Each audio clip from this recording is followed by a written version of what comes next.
سے بات چیت کا سلسلہ جاری رہے گا. ہمارے ایک مہمان ہیں اعجاز احمد صاحب، جن کا میں نے تعارف کروایا تھا کہ انہوں نے ایکسپورٹ امپورٹ کا مینول جو ہے وہ جاری کیا اور ایکسپورٹ میں ان کی بہت ایکسپرٹائز ہیں. جیسا یہ بتائیے، پاکستان میں ایکسپورٹ کا ڈکلائن رہا. To check the currency we always demonetise کرتے رہے ہم کرنسی کو، اور ہم لوگ ایکسپورٹ کے سلسلے میں بہت ہی پیچھے رہ گئے. سوائے ہمارے جرمنی کے ساتھ. عصمت، آپ جرمنی میں تھے، مجھے پتا ہے اس کا. ہماری ایکسپورٹ اچھی رہی، لیکن پاکستان ایکسپورٹ کے سلسلے میں کیا ہماری پالیسی میں کوئی فلو ہیں، یا اس کی پروموشن کے لیے کیا کام کیا جا سکتا ہے؟ کس طریقے سے پاکستان اپنا ایکسپورٹ بڑھائے؟ بسم اللہ الرحمن الرحیم. السلام علیکم. جہاں تک ایکسپورٹ کا تعلق ہے، الحمدللہ ہمیں بڑی خوشی سے کہنا پڑتا ہے پاکستان کو اللہ پاک کی ذات نے جو نیچرل ریسورسز ہیں اس میں بہت زیادہ نوازا، اور ہم دنیا میں تقریباً 6-7ویں نمبر پہ ہیں. تو پرابلم کیا ہے کہ ہماری ایکسپورٹ ڈکلائن میں کیوں گئی، ہم ڈپریسیشن میں کیوں چلے گئے؟ جہاں تک میں نے انالیسس کیا، کیونکہ میں through out Pakistan chambers of commerce میں جا کے ٹریننگز دیتا ہوں، تو وہاں پہ مختلف لوگوں سے میں جب میری ڈسکشن ہوتی ہے کہ آپ کے بزنس میں پرابلمس کیا آ رہی ہیں اور کس وجہ سے آ رہی ہیں، تو میرا جو ایک کویشچن ہر انٹرپرینور سے ہوتا ہے، ہر ایکسپورٹر سے، امپورٹر سے، ٹریڈر سے ہوتا ہے کہ جب آپ نے بزنس شروع کیا تو کیا آپ نے بزنس پلان بنایا؟ تو یہاں پہ آ کے تھوڑی سی خاموشی ہو جاتی ہے کہ سر میرا دوست یہی بزنس کر رہا تھا، میرا ہمسایہ یہی کر رہا تھا، میرا کزن یہی کر رہا، تو میں نے سوچا وہ بڑا کامیاب ہے تو میں بھی کامیاب ہو جاؤں گا. تو میں نے جو بزنس مینول لکھا ہے، بزنس مینول میں نے اس طرح سے لکھا ہے کہ جو لاہور چیمبر آف کامرس کے بانی ہیں مسٹر رحمۃ اللہ جاوید صاحب، ایس ایم ای کمیٹی کے چیئرمین بھی ہے، جو میرے ساتھ صاحب بیٹھے ہوئے عظمت جاوید صاحب، انہی کے صاحبزادے ہیں. تو الحمدللہ ان کی زبانی یہ ہے کہ جس کسی نے بھی ایکسپورٹ یا امپورٹ کا بزنس پاکستان میں کیا اور یہ مینول نہیں پڑھا، اس کا مطلب ہے اس نے ایکسپورٹ امپورٹ کو صحیح طرح نہیں سیکھا. تو مینول کی امپورٹنس تو آپ کو اس طرح سے آئیڈیا ہو جائے گی رحمۃ اللہ جاوید صاحب کی ورڈ سے، عظمت جاوید صاحب کی لوازی سے. اور وہاں پہ لکھا کیا ہوا ہے؟ قرآن پاک میں اللہ پاک کی ذات فرماتی ہے لیسا للانسان الا ما سعی، انسان کے لیے وہی کچھ ہے جس کے لیے وہ کوشش کرتا ہے. تو بار بار یہ ذکر آیا کہ افلا تفکرون افلا تذکرون، کہ اب غور و خوض کیوں نہیں کرتے؟ اب غور و خوض کیا کریں، ریسرچ کریں.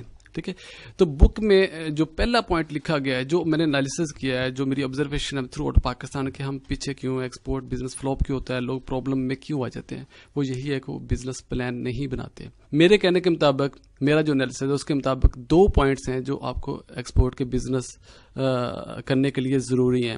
اور چاہے آپ ایکسپورٹ کا بزنس کریں، امپورٹ کریں، ٹریڈر ہیں، ایجنٹس ہیں، کوئی بھی بزنس کر لیں پوری دنیا میں، 2 پوائنٹس آپ کا پیچھا نہیں چھوڑتے، اور نہ ہی آپ نے ان دونوں کا پیچھا چھوڑنا ہے. وہ 2 پوائنٹس کون سے ہیں؟ پہلے ہے ایکسپورٹ بزنس پلان.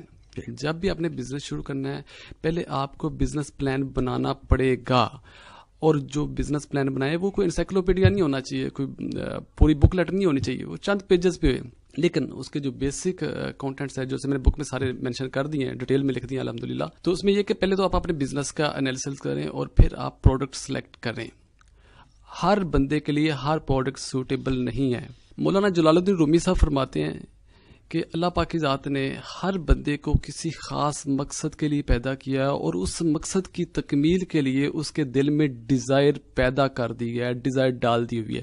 اور جب ہم اس مقصد کو ڈھونڈ لیتے ہیں، اس کے ٹاسک کو ڈھونڈ لیتے ہیں جس کے لیے نیچر نے ہمیں کریٹ کیا ہے، تو پھر ہماری وہاں پہ کامیابی ہے.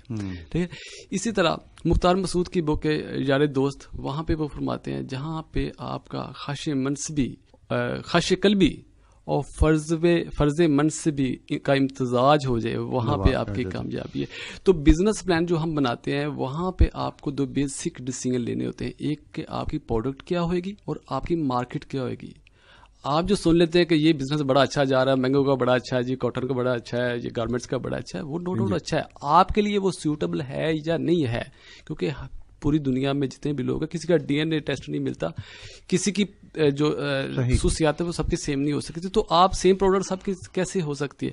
تو آپ نے بیسک ڈیسیژن لینا، آپ کی پروڈکٹ کیا ہوئے گی، دین سیکنڈ آپ کی مارکیٹ کیا ہوگی. یہ 2 بیسک ڈیسیژن آپ نے ریسرچ پہ لینا. یہ بزنس پلان کے اندر ہے کہ پہلے بزنس پلان کے اندر ہی مارکیٹ ہے.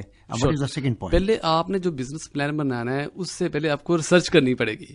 اب ریسرچ سے لوگ ڈرتے ہیں کہ اس کے لیے اتنا فائنانس کیسے آئے گا، ٹائم کیسے آئے گا، اتنی کاسٹ کیسے بیئر ہوگی. تو الحمدللہ میں نے مینول میں ایسے لنکس دے دی ہیں جہاں پہ آپ جتنی ایفرٹ کریں